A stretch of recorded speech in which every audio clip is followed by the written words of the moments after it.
এই ভূখণ্ডে বাংলাদেশের এই মানচিত্রে ধর্ম বর্ণ নির্বিশেষে যারা ধর্ম গ্রহণ করছে তারা। এবার সমন্বয়ক ও এনসিপি নেতারা এক একটা বাটপার বললেন বাংলা ফিল্মের মিশা সওদাগর। ঢাকায় চলচ্চিত্রের কিংবদন্তি খলনায়ক ও জনপ্রিয় অভিনেতা মিশা সওদাগর সাম্প্রতিক এক বক্তব্যে জাতীয় নাগরিক পার্টি এনসিপি সমন্বয়কদের শীর্ষ নেতাদের বিরুদ্ধে কড়া ভাষায় আক্রমণ করেছেন। তিনি সরাসরি বলেছেন সমন্বয়ক ও এনসিপি নেতারা এক একটা বাটপার।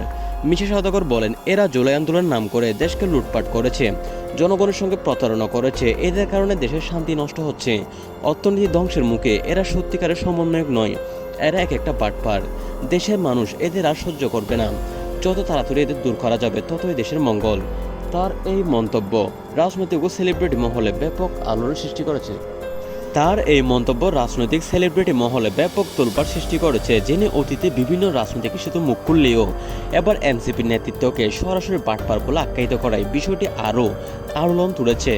মিশা সওদাগর আরও যোগ করেন, আমি ফিল্মে অনেক ভিলেনের চরিত্র করেছি, কিন্তু এদের মতো বাস্তব ভিলেন দেখিনি। এরা দেশের উন্নয়নের পথে কাটা হয়ে দাঁড়িয়েছে। এদিকে জাতীয় নাগরিক পার্টি এনসিপির সমন্বয় কমিটির নেতৃত্বের পক্ষ থেকে এখনও এই বিষয়ে কোনো আনুষ্ঠানিক প্রতিক্রিয়া জানানো হয়নি। সামাজিক যোগাযোগ মাধ্যমে নেটিজনদের মধ্যে মিশ্র প্রতিক্রিয়া দেখা যাচ্ছে। কেউ মিশা সওদাগরের বক্তব্যকে সাহসী সত্যের প্রতিফলন বলছেন, আবার কেউ কেউ এটাকে অযুক্তি বা রাজনৈতিক প্রভাবিত আক্রমণ হিসেবে দেখছেন। দেশের চলমান রাজনৈতিক সংকট, বিএনপি এনসিপির দ্বন্দ্ব এবং জুলাই আন্দোলনের পরবর্তী পরিস্থিতির মধ্যে একজন জনপ্রিয় চিত্রনায়কের এমন কঠোর মন্তব্য কতটা প্রভাব ফেলবে তা সময় বলে দিবে।